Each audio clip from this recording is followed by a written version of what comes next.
Hey guys, so we're going to be reading the last day of Amber Brown is Not a Crayon. Fighting with your best friend is no fun. Here we go. I don't know why she was fighting with her best friend.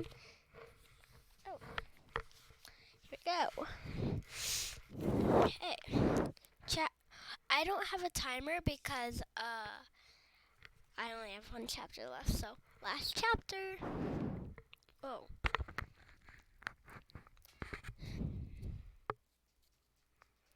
Chapter 9. My cat just ran over the marble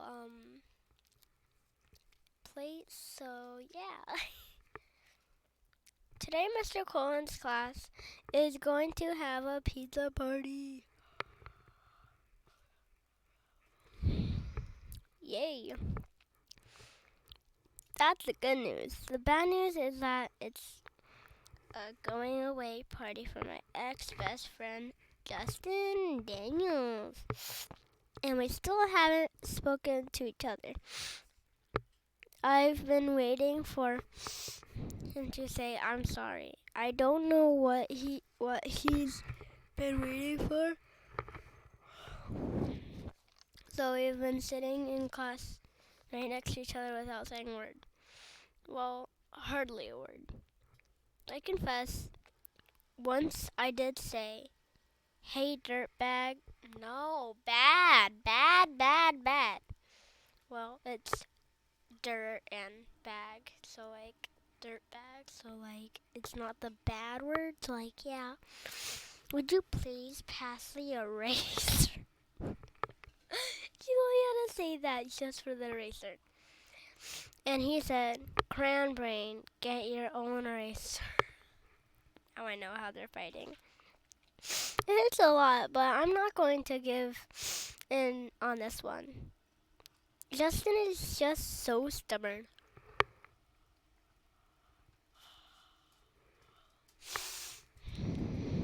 Okay.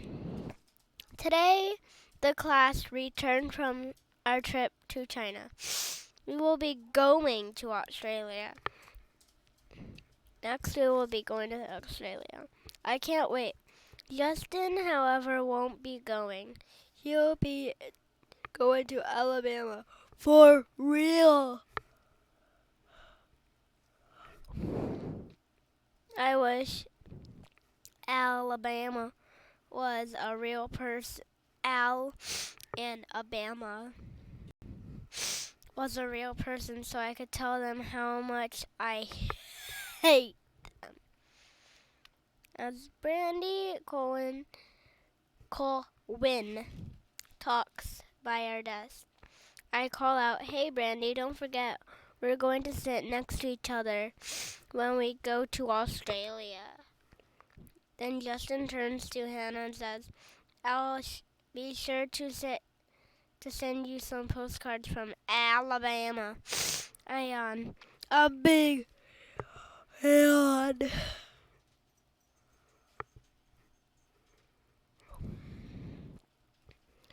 Right in his face, too. So I don't care. And then I pretend to scrunch up over my worksheet so that he can't see that I'm very close to crying. Mr. Colin flicks the lights on and off and on. The pizza will be here in 5 minutes. Extra cheese, mushrooms, the works. Ew, mushrooms. I pick up my head and look over at Justin. He doesn't look any happier than I feel. I make a decision and call out, tell the guy to hold the anchovies, and then look at Justin pretending to be holding wiggly anchovies. He starts to laugh. I pretend to flip an anchovy over to him. He pretends to grab it. Let's go stand in the hall for a minute. Sorry.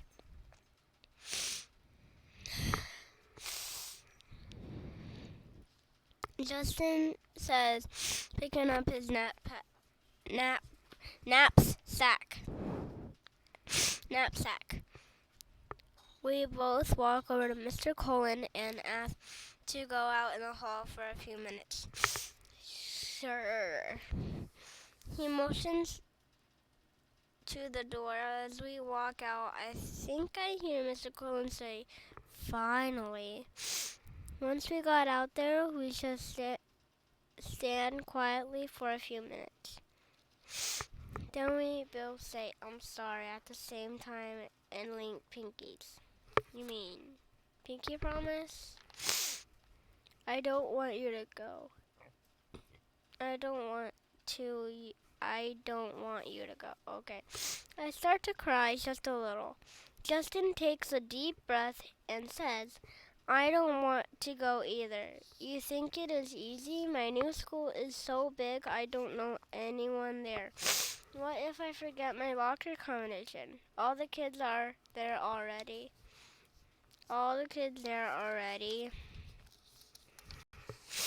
Know each other. My parents say I have to. Sorry, be brave. To be a good example for Danny, that it will be fun. But I know my mom is nervous about moving too. I heard her talking to your mom, and it's too late to join a little league team, and everyone there thinks I talk funny, and I have to learn to say y'all and ma'am, and I say and. Justin turns red, and I'm going to miss you. I smile for what it seems like the first time in years.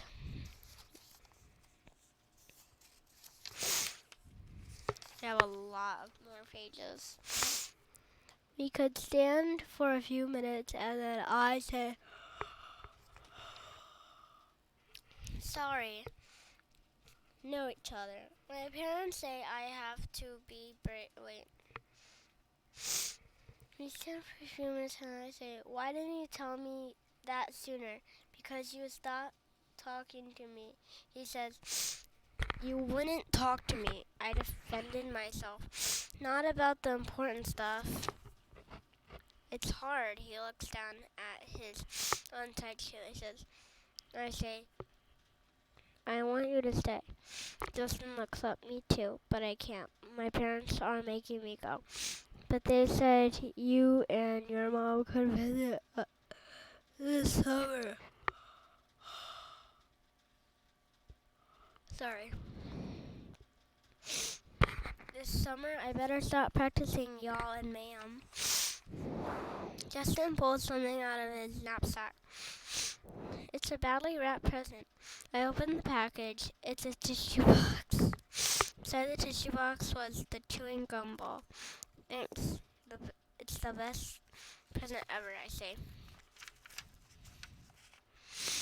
I know, knowing that I will save it for the rest of my life. The pizza guy arrives with 10 pizzas. My stomach smells the extra cheese. Mr. Cullen comes out. "You two better get inside before everyone eats up all this pizza. It's your party, Justin." As we walk inside, I think about how it will be when Justin and I grow up, and he doesn't have to move. He's just because his parents move. Maybe someday we can open our own company. I'll be the president one week, and he'll be the president next week. We'll sell jars of icing and boxes of cookies. Maybe someday we'll travel around the world trying out new flavors of chewing gum and the chewing gum ball will get so big that we could build a house. That we'll build a house for it. Until then, maybe I can save some of my allowance each week and call Justin once in a while. We can do the same. I think I'm going to learn his new phone number by heart. I'm not crying. It's just that my nose has been running all day. Just letting you guys know. Whenever I think about third grade, I'm going to think about Justin. And I bet he's going to always and I bet he's always going to think about me. The end. Okay, hope you guys liked it. So, there we go. That is Amber Brown is not a crayon. Fighting with your best friend is no fun. So, there we are today. Bye.